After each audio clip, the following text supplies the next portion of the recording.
আজকে সব ফ্রিজ পরিষ্কার করছি। দেখো কত রকমের সব মাছ টাছ ছিল ফ্রিজে, একদম সব যা আছে আজকে পরিষ্কার করব। সবজিপাতিও ফ্রিজে যা ছিল সব একদম পরিষ্কার করে, আবার সবজিপাতি রাত্রে আসবে, সেই জন্যে আজকে সব যা ছিল তাই দিয়ে আজকে রান্না করব।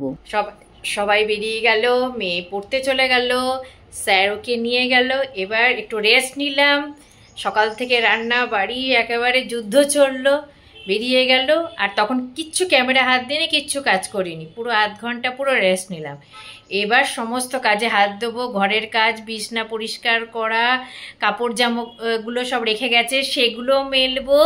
এবার চলো আস্তে আস্তে সব মানে কাজগুলো করতে থাকি আর তোমাদের সাথে সাথে দেখাতে থাকি। একটু আগে জল খেয়ে নিই, তারপরে সব কাজে হাত দেবো। চলো আগে জলটা খাই, তারপরে দেখবো কত সুন্দর করে একদম ঘর টর গুছিয়ে তারপরে তোমাদের সামনে আসছি।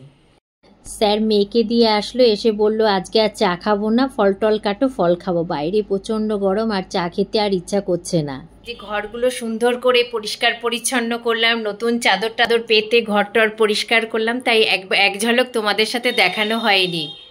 বৃষ্টি এসে গেছিলো মাঝখানে, আর তাড়াহুড়ো করে জামা কাপড় সব তুলতে হলো, সেই জন্যে ভাবলাম এখন একটু শেয়ার করে দিই যে ঘরটা কিরম করে সাজালাম আর তোমাদের কেমন ভালো লাগলো, সেই জন্য একটু শেয়ার করে দিলাম। আর জানোই তো তোমাদের সাথে শেয়ার না করে আমি পারি না, সেই জন্য একটু শেয়ার করে দিলাম তোমাদেরকে। এখন সন্ধে দেবো, সেই জন্য ঘরগুলোকে একটু ঝাড় দিয়ে দিই, তারপরে সন্ধে টন্ধে দেবো, জামা কাপড় ছাড়বো, হাত পা দেবো, তারপরে সন্ধে দেবো। আগে ঘরটা ঝাড় দিয়ে দিই, তারপরে সন্ধে দিতে হবে। দিয়াও চলে আসলো, ওকে খেতে দিতে হবে। খাবারটা আজকে রেডি আছে, কোনো চিন্তা নেই আমার। তাড়াতাড়ি করছি, সন্ধে লেগে গেল।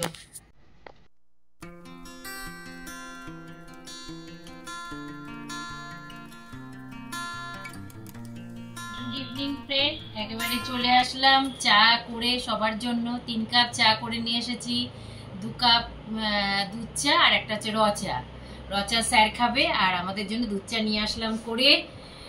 আর এই যে মঙ্গেনিস থেকে একটা দেখছো প্যাকেট, দাঁড়াও খুলছি, আমি এখনো খুলিনি, স্যার নিয়ে আসলো। আমাদের ফ্ল্যাটে আজকে মিটিং ছিল, তাই সেখান থেকে দিয়েছিল এই প্যাকেটটা। দেখো এত কিছু দিয়েছে, এবার নিয়ে আসলাম। কে কোনটা খাবে, চায়ের সাথে সব খাবে, কে কোনটা খাবে। চলো একটু চাটা খেয়ে নিই, তারপরে তো আবার রাত্রে রান্নায় আছে। দেখো রেডি হয়ে একেবারে তোমাদের সামনে চলে আসলাম। হঠাৎ করে স্যারের মাথায় কি হুজুগ আসলো কি জানি, বলে যে মাটন খাবো। বাইরে প্রচুর বৃষ্টি হচ্ছে, বলছে যে বৃষ্টি হচ্ছে, মাটন খাবো, চলো মাটন রান্না করতে হবে, মাটন আনতে চলো। তাই একদম তাড়াতাড়ি করে অফিস থেকে আসলে তাড়াতাড়ি করে আমি রেডি হয়ে এই এখন যাচ্ছি মাটন আনতে। আমি আজকে পারবো না রান্না করতে, কিন্তু করলে কালকেই করবো। এখন স্যারের মাথায় হুজুগ চেপেছে মাটন খাবো, সেই জন্য আমি এখন মাটন আনতে ছুটছি। চলো যাই তাড়াতাড়ি করে, নাহলে আবার দোকান বন্ধ হয়ে যাবে, মাটনের দোকান। 7:30 অলরেডি বেজেই গেছে।